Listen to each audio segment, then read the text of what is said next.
At my nephew's birthday party, my mother-in-law chose that public moment to deliver her cruelest blow. "Everyone here has children," she announced loudly. "She's the only one who is completely useless to this family." My husband said nothing. That same evening, he threw me out of our home. 3 years later, I returned to our hometown carrying twins in my arms. You should have seen their faces when they learned the truth about the father, to understand how it all happened. We must go back 3 years to the day that divided my life forever. It started with quiet hope and ended with a slammed door and freezing rain. The Onyx Lounge was alive with celebration for my nephew's 5th birthday. Xavier's family loved these events. His mother, Victoria Langford, thrived on them, not for the children, but for the chance to display the power and unity of the Langford name to business partners and high society. The air smelled of expensive cologne, roasted meats, and sweet cake.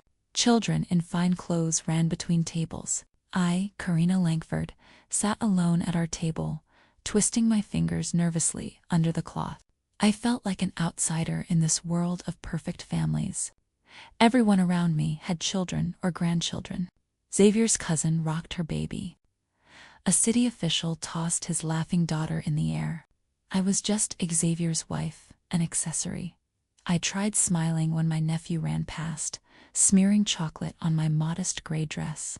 As I cleaned the stain, Xavier's aunt approached. "Karina, dear, why are you sitting here all alone?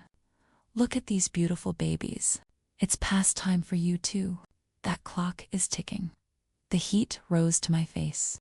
I mumbled something about things happening in their own time. This was already the 3rd or 4th comment that evening. First from a partner's wife asking if we were still not planning, then from a relative sharing stories about late pregnancies. Every word reminded me of my greatest pain. I scanned the room for Xavier. He stood laughing with his cousin near the bar, relaxed and happy. He didn't notice my discomfort, or perhaps he didn't want to. That morning, the doctor had reviewed my tests. "Keep trying. It should work out." But 5 years of marriage and nothing. The pressure from Xavier's family, especially Victoria, grew heavier each month. Victoria moved through the room like royalty in her tailored black suit and pearls. Her gaze constantly weighed on me, judging, evaluating. She never attacked directly. Her weapons were pointed comments and deliberate omissions meant for my ears. Then the massive pirate ship cake arrived. The children cheered as my nephew blew out the candles. In the brief silence before the music resumed, Victoria's clear voice cut through the room. "Look at this beautiful family," she declared, gesturing toward her daughter. "Everyone here is contributing to the legacy. Except you, Karina. You're the only one who is useless to us." The word landed like a stone. Conversation stopped. All eyes turned to me. I looked desperately at Xavier, silently begging him to speak. He stared at his plate and continued picking at his salad. His silence was the final verdict. He agreed with her. In that moment, I realized I was completely alone.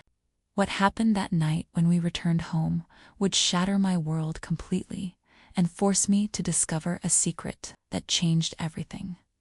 The drive home was silent. Rain began falling heavily. I stared out the window, tears mixing with the droplets on the glass.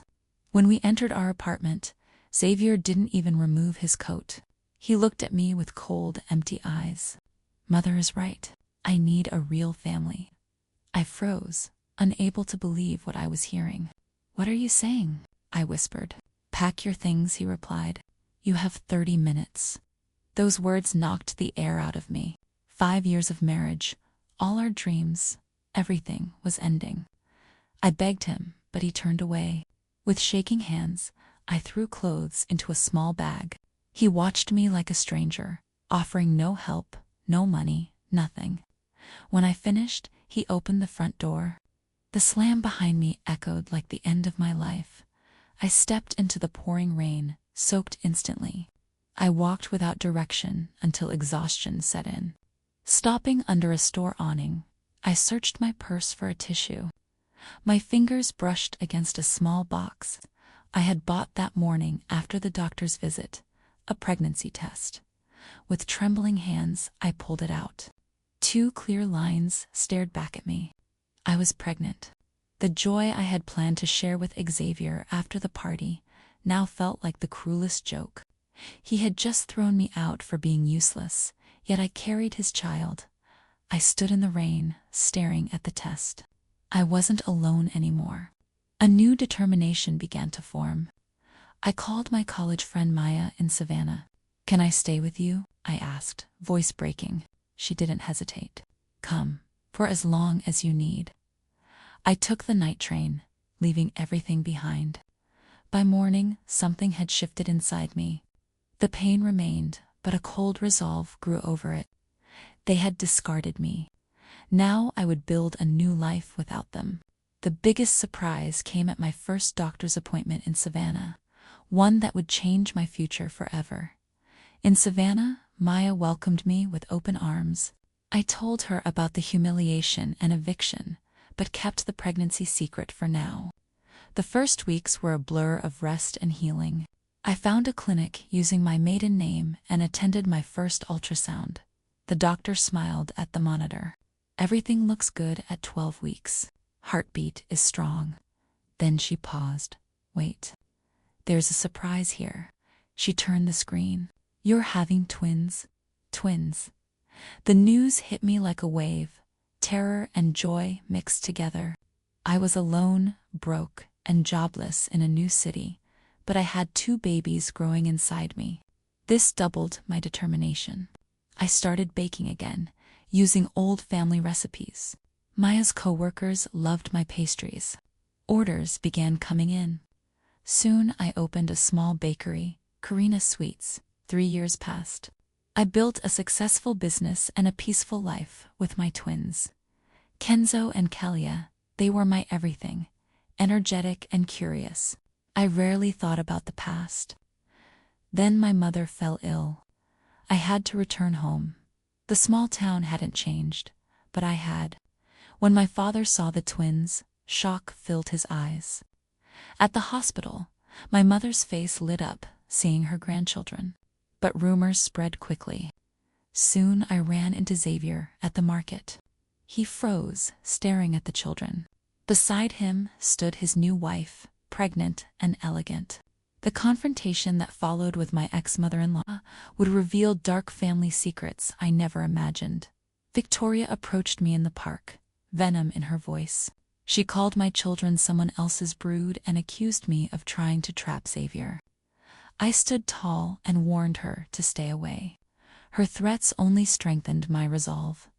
I consulted a lawyer and filed for a paternity test.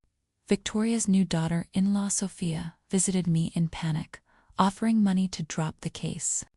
Her fear seemed excessive. Something deeper was wrong.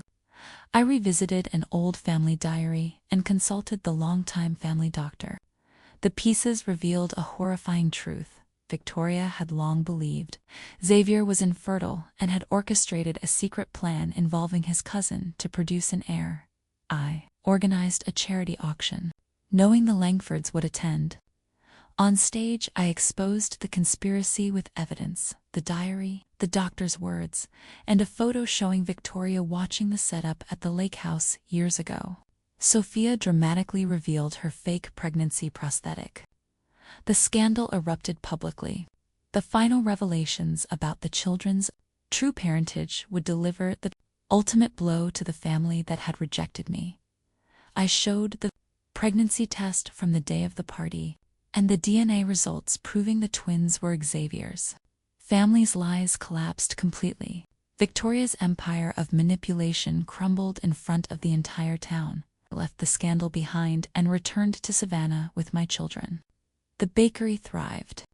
Years later, our family was stronger than ever, built on love and respect. I had turned pain into power. The powerful lessons from this journey about betrayal, strength, and reclaiming your worth. This story shows how one act of cruelty can break a person, but inner strength can rebuild an even better life.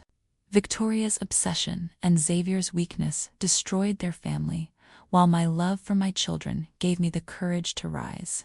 Never let anyone make you feel worthless. Your value is not defined by others.